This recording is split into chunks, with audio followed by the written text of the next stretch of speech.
শনিবার বীরভূমের লাভপুর বিধানসভার দাঁড়কা অঞ্চল তৃণমূল কংগ্রেসের উদ্যোগে দাঁড়কা শিবতলা মাঠে একটি জনসভা অনুষ্ঠিত হলো। তৃণমূলের পক্ষ থেকে দাঁড়কা অঞ্চলের কয়েক হাজার তৃণমূল কর্মী সমর্থক এই জনসভায় উপস্থিত ছিল।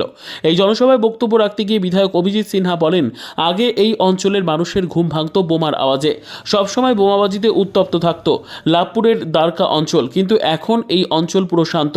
এই জনসভায় বক্তব্য রাখতে গিয়ে জেলা তৃণমূল কংগ্রেসের সহ সভাপতি আব্দুল মান্নান আগের তৃণমূল বিধায়ক মনিরুল ইসলামকে কটাক্ষ করে বলেন যে আগের তৃণমূল বিধায়ক মনিরুল ইসলাম শুধু খুন খারাপির রাজনীতি করত, দাঁড়কা অঞ্চল দুর্নীতিতে পরিপূর্ণ ছিল।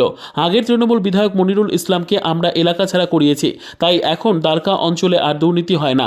আব্দুল মান্নান আরও বলেন যে এখন আবার কিছু ছোট ছোট শয়তান উঠেছে, তাদেরকে বলছি সাবধান হয়ে যাও, দলের মধ্যে কোনো রকম কোনো বদমাইশি করতে দেব না। এভাবেই তীব্র আক্রমণ আগের তৃণমূল বিধায়ক মনিরুল ইসলামকে। আপনারা জানেন যে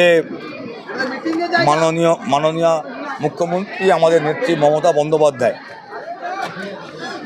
যা কথা দেন সেই কথা রাখেন। কেন্দ্রীয় সরকারের যে বঞ্চনা, তারা আমাদের 100 দিনের কাজের টাকা দেয় না, কাজ করিয়ে টাকা দেয় না। আবাস যোজনার টাকা বন্ধ করে দিয়েছে। আমাদের মুখ্যমন্ত্রী, আমাদের প্রিয় দিদি, আমাদের নেত্রী মমতা বন্দ্যোপাধ্যায় বলেছিলেন, কেন্দ্র না দেখ, আমি আমার বাংলার গরিব মানুষকে রাজ্য সরকারের তহবিল থেকে বাংলার বাড়ির টাকা দেব। প্রথম কিস্তি পাওয়ার পর গতকাল থেকে দ্বিতীয় কিস্তির টাকা ঢুকতে শুরু করেছে। মাননীয় মুখ্যমন্ত্রীকে ধন্যবাদ জানাবার জন্যে, কৃতজ্ঞতা জানাবার জন্যে, কেন্দ্রীয় বঞ্চনার প্রতিবাদে এই সময় দেখা গেল দাঁড়কা অঞ্চল, শুধু অঞ্চল মিলে এই লোকের সমাগম, কি বলবেন? মমতা বন্দ্যোপাধ্যায়ের লোক, আমাদের লোক নয়। এ লোক মমতা বন্দ্যোপাধ্যায়ের লোক। যেখানে যা লোক দেখছেন সব তার লোক, তার উন্নয়নের লোক। আমরা শুধু সেটাকে প্রচার করছি। এর আগে আপনারা শুনলেন আমাদের বক্তাদের কাছ থেকে পঞ্চায়েত নিয়ে প্রচুর অভিযোগ ছিল। আমি বিধায়ক হওয়ার পর থেকে আমাদের ব্লক নেতৃত্বকে ধন্যবাদ জানাবো, অঞ্চল নেতৃত্বকে ধন্যবাদ জানাবো যে আমরা বলেছিলাম স্বচ্ছ পঞ্চায়েত করা দরকার, যা মুখ্যমন্ত্রী চাইছেন সেই পঞ্চায়েত এখানে হয়েছে। এর আগে তো 100 দিনের কাজের টাকা থেকে শুরু করে বিভিন্ন রকম অভিযোগ এখানে ছিল। দাঁড়কা অঞ্চল মানে এক সময় বোমা বারুদের স্তূপ, মানে কোথাও ঘুম ভাঙতো বোমের আওয়াজ। ঠিক। আজকে সেই দাঁড়কা অঞ্চল একদম শান্তি। উন্নয়নের বাংলা, শান্তির বাংলা, এটাই হচ্ছে আমাদের মুখ্যমন্ত্রী মমতা বন্দ্যোপাধ্যায়ের ডাক।